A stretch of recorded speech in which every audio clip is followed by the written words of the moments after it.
হরে কৃষ্ণ। জয় নিতাই, জয় গৌর। আজকের কথা হচ্ছে, আমার মায়েদের প্রচুর ফোন পায় যে মা, মানুষ মারা গেলে বাড়িতে, নিজের লোকরা কেউ মারা গেলে আমরা ঠাকুর পুজো, ঘরের ঠাকুর পুজো কবে থেকে শুরু করব। কোনো কোনো ব্যক্তিরা শ্রাদ্ধ শান্তি সব কিছু মিটে যায়, খাওয়া দাওয়া সব শেষ হয়ে যায়, কিন্তু ঠাকুর পড়ে থাকে 40 দিন, 21 দিন, 27 দিন, মানে এক এক মানুষের এক এক রকম নিয়ম। 31 দিন, তারপরে তারা ঠাকুর নাড়ে। আবার যারা বোঝে, যারা জানে, তারা শ্রাদ্ধ শান্তি মিটে যাবার পরেই গঙ্গার ঘাটে স্নান করে এসে বা বাড়িতে স্নান করে তারা ঠাকুর পুজো শুরু করে দেয়। যারা শ্রাদ্ধ শান্তি মিটে যাওয়ার পরে গঙ্গার ঘাটে স্নান করে এসে ঠাকুর ধরে, তারাই হচ্ছে বুদ্ধিমান, তাদের যথেষ্ট বুদ্ধি আছে, তারা যথেষ্ট জ্ঞানী, তারাই কাজের কাজ করে। আর যারা 30 দিন, 25 দিন, 31 দিন, 40 দিন পরে পুজো শুরু করে, তারা খুব খারাপ কাজ করে। তাদের মতো এরকম কাজ কিন্তু কেউ করবে না। আগেকার মানুষদের এত কিছু জানা ছিল না, শাস্ত্র সম্বন্ধে জ্ঞান ছিল না। তারা লোকমুখে যেটা চলিত হয়ে এসেছে, যেটা পরস্পর শুনে এসেছে, তারা সেই কাজ করছে। কখনো ঠাকুরকে ঘরে ফেলে রাখবে না, উপবাস দেবে না। তোমাদের কাজকর্ম মিটে যাবার পরেই তোমরা স্নান ইত্যাদি করেই তোমরা ঠাকুর পুজো শুরু করে দেবে। আমি এর আগেও অনেক ভিডিওতে বলেছি, কার কালা অসুচ থাকে, যে মুখাগ্নি করে, যে মুখাগ্নি করে, হয়তো পিতামাতার উদ্দেশ্যে বা অন্য কাউরির উদ্দেশ্যে যে মুখাগ্নি করবে, সে এবং তার সহধর্মিণী, তার স্ত্রী, এই দুজনে মিলে কোনো বড় বড় ধামে যাবে না, কোনো বড় বড় মন্দিরে যাবে না, দূর থেকে প্রণাম করবে। কিন্তু বাড়ির ঠাকুরের প্রতি কোনো দোষ নেই, কোনো অমঙ্গল হবে না। তুলসী মহারানীকে জল প্রদান করবে এবং ঘরে গোপাল থাকলে তাদেরকে স্নান ইত্যাদি করানো, সেবা দেওয়া, আরতি করা, সব কিছু করবে। এবার বলি, যারা প্রসাদ ভোজী, যে মায়েরা বাবারা প্রসাদ ভোজী, তাহলে অসুজ অবস্থায় কি করে ভগবানের সেবা দেওয়া যাবে?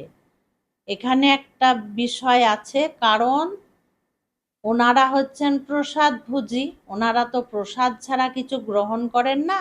তাহলে সেক্ষেত্রে তাদের জন্য ছাড় আছে। তারা কি করবেন না, তাদের সেই সময় বাড়িতে যদি কোনো আত্মীয় স্বজন আসে, তাহলে তারা কিন্তু গৃহে ভগবানকে পুজো করবে, সেবা দেবে অন্য ব্যক্তি। এবার সেই পরিস্থিতি নেই, কেউ দেবার নেই, তাহলে আমরা কি করব? প্রসাদ পাবো কি করে? তখন নিজেরা যা অসুজের সময় খাবে, মানে সিদ্ধ ঘি এইসবই তো তখন চলে, তো সেইভাবেই রান্না করে দূর থেকে তুলসী ব্যবস্থা করে নিতে হবে। দূর থেকে তুলসী নিবেদন করে গোবিন্দকে ভোগ নিবেদন করতে হবে, তারপরে প্রসাদ তারা পাবে।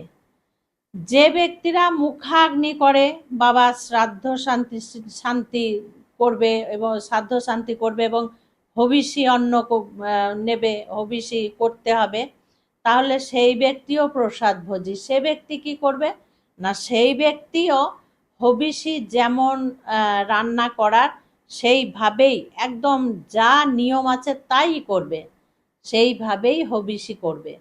হবিষি করার পর কি করবে, যেখানে তোমরা বসে খাবে সেইখানে কলার পাতায় ঢেলে তুলসী দিয়ে মনে মনে গোবিন্দকে ভোগ নিবেদন ওখানে বসেই করবে, ওখানে বসেই করা যাবে।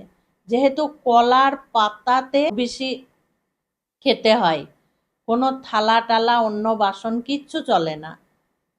একটা আর একটা কাজ করতে পারো, ভগবানের থালা বাসনে ভোগ ওখান থেকে হবিষে অন্ন এনে গোবিন্দকে ভোগ নিবেদন করে সেইটা নিয়ে গিয়ে আবার কলার পাতায় ঢেলে তোমরা প্রসাদ পেতে পারো। সব কিছু দেওয়া আছে শাস্ত্রতে, সব কিছু বিধিবিধান দেওয়াই আছে, অসুবিধা হবার কোনো কারণ নেই, সব রাস্তা করা আছে। আর যারা প্রসাদ ভোজী নয় তাদের তো কোনো ব্যাপার নেই, তখন সেই সময় যদি কেউ বাইরের আসে তাহলে তারা গোবিন্দকে মিষ্টি ফল ভোগ নিবেদন করতে পারে। সেটাও যদি না হয় তাহলে কিছু করার নেই, সে কদিন গোবিন্দ উপোসী থাকবে, অসুবিধার কোনো কারণ নেই। যদি তোমাদের মনটা খারাপ হয়, খুঁতখুঁত করে, তাহলে কি করবে, তাহলে এক গ্লাস জল একটা তুলসী দিয়েই গোবিন্দকে দেবে, তাতেও কোনো অসুবিধা নেই। এইগুলো নিয়মগুলো সব কিছু দেওয়াই আছে, বোঝা গেল তো? এইভাবে গোবিন্দ সেবা করবে তোমরা, গোবিন্দকে পুজো অর্চনা করবে। আর কখনো 40 দিন উপবাস করে গোবিন্দকে রাখবে না।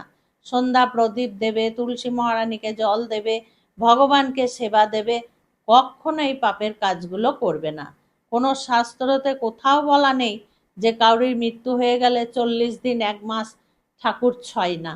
এটা একদমই সম্পূর্ণ শাস্ত্র বিরোধীর কথা, এটা শাস্ত্রসম্মত কথা নয়। কিন্তু আমার সন্তানেরা তো কখনো এই ভুল করবে না।